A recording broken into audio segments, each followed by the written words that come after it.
Alright guys, there are some rank up survival dungeon videos I could have been doing right now, but I decided this was better. So there are a lot of great monsters, okay, well, almost all great monsters available for breed right now. Some of them you may recognize from the meta, being these two, and you might not know which one you want to invest in. So I'm going to give you my personal thoughts on who's the best, who you want, and if you have all of them, who is the best, other monsters? How do you say? Who's the best good second option?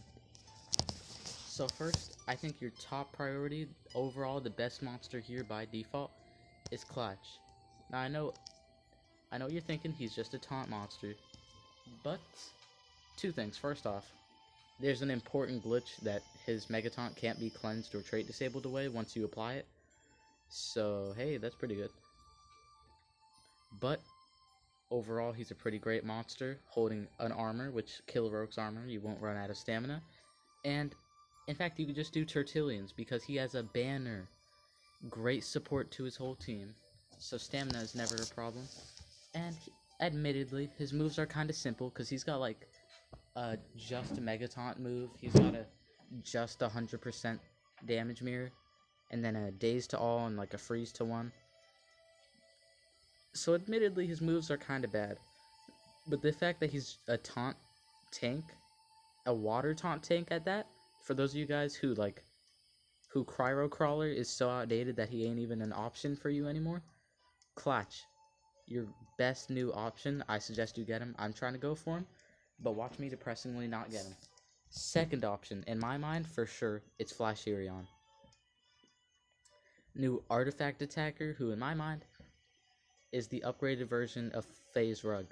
He has a cooldown deactivation plus 40% heal on himself, which I think it's got a 3-turn cooldown, but the fun part about when moves do cooldowns deactivated and plus stamina, or cooldowns deactivated plus heal, is that in reality there's 0 cooldown, because they just reset it with the move.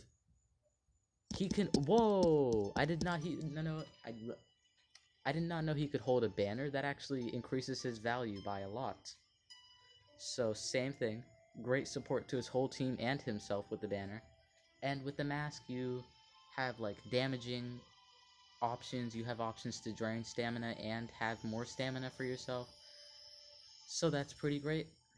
Overall he's got a great, he's got 2 dots. Sunburn and Shock, and maybe Electrified, but I think it's just Sunburn and Shock. Your typical attacker setup with massive and 2 AoEs and then the cooldown deactivation move. But another kicker that you can't see right here, but I'm telling you it's there. His trait, he has a trait Res Block at rank 1.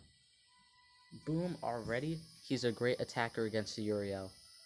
I can't tell you how many times I want to fight a Uriel base in Team Wars, but I have no doomed monsters to attack with. That means I can't run Spear of Destiny, which means I can't run Res Block. So Res Block as a trait is always a great thing to have on an attacker like him, especially with him being an artifact.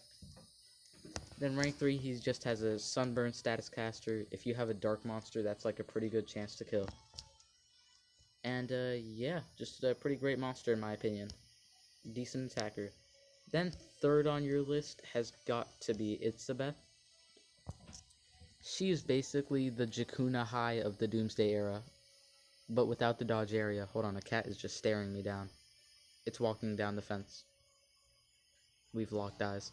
Anyways, because she's got a team cleanse with damage boost and precision. Already, just the precision plus cleanse is great, but with the damage boost is really nice. She's got a double damage boost cleanse move.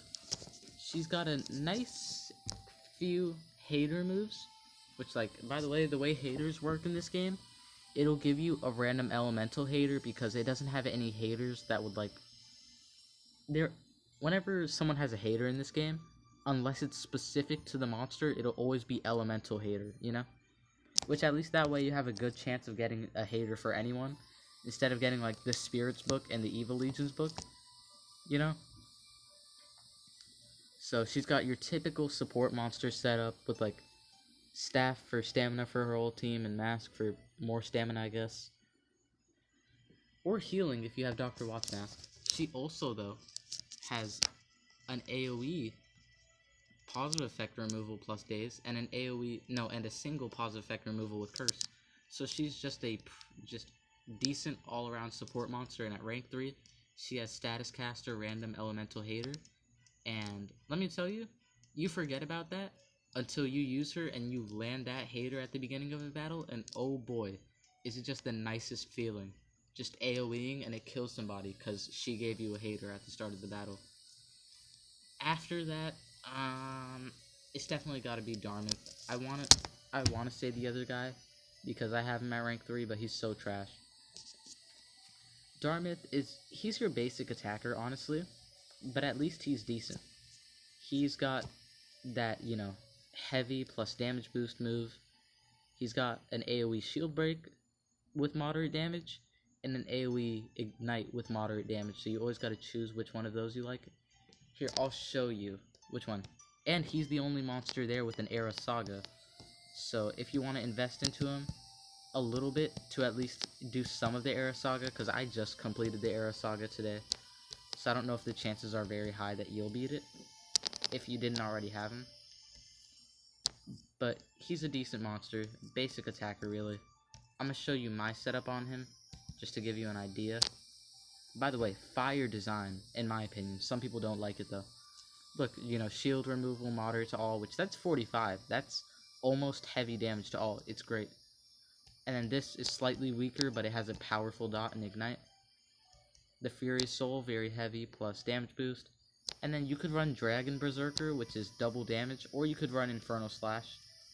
But some people like running Dragon Berserker more, just to have a support move, just in case. Personally, I think this is your better, because you can do a very heavy and then follow it up with another very heavy, but with the damage boost.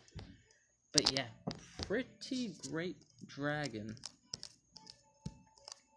And then your final option is Gothram. Which, I really don't know what to say about this monster. He was so, odd. He's a really weird monster. Okay, so I'll show you his skill set, just in case you don't believe me. Alright, so in my opinion, the worst choice on it, he's got a moderate plus shield block. He's got a moderate stun to all. Those seem pretty basic, right? Then he's got a moderate with stun and cleanse off himself. Alright. He's got a bunch of moderate moves. And then skill mirror for 3 turns. This is kind of insane, but then again, he's never going to be strong enough.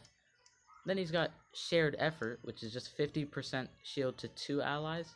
Not that great. If it was to 3, it'd be maybe decent. 33% shield to all allies. Trash. That's trash, and this is trash. I don't know why he has 2 low. Oh, that's low to 1. This is low to all. Really don't get why you'd run one and not the other. But yeah, that is my ranking of who you should get in the order of importance for breeding. And besides that, I want to suggest Megalobot, but I know you'll never use him. And over here, the order for me is him.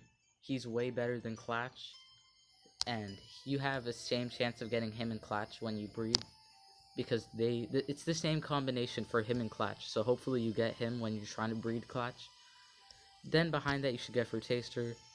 He's not that used anymore because there's a lot of meta fire attackers, fire pierce attackers namely, like Serpentex and Cherub Cupid. But, immune to torture. He gives a lot of healing and stamina regen, and 30% removal. He's got 2 30% removal moves. He is a beast of a support monster, who can also, cut down the enemies. Boom, she's another monster within Era Saga, so I'd get her. She's basically like low damage, extra turn heal, low damage regeneration heal, low damage, extra turn, and then you can do an AoE or a heal AoE move. But she can't infinitely cycle. Pretty trash, but I've seen some people use her as a pretty good attacker to kill one enemy at a time. And he's also got an Era Saga with one of the most OP talents ever released, Phase Shield, so I suggest you can try and get him. He has the same breeding combination as Darmouth Khan, so hopefully you get him. And yeah, overall, he's basically the same as Darmouth Khan, by the way. He does an extra turn damage boost, and Darmouth Khan does very heavy damage boost. But yeah, that's pretty much my ranking and my order of in which I think you should get these monsters. So hope you enjoyed this video, hope you found it useful. I hope you're gonna subscribe. Subscribe to join the Crab Army. We are getting close to 50 subscribers. That is a big milestone for me, and it'd mean a lot to me if you could help me reach it. Leave a like on the video if you enjoyed, if you found it helpful. Leave a comment. Who are you gonna rank up? Who did you already have? I have everyone but Clatch, and I just want Clatch. Like, even in all of these guys, I have everyone but Clatch, so I want Clatch. And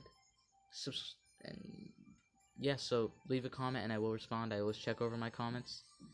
And that's about it for this video. Your favorite Omni-Crab signing out.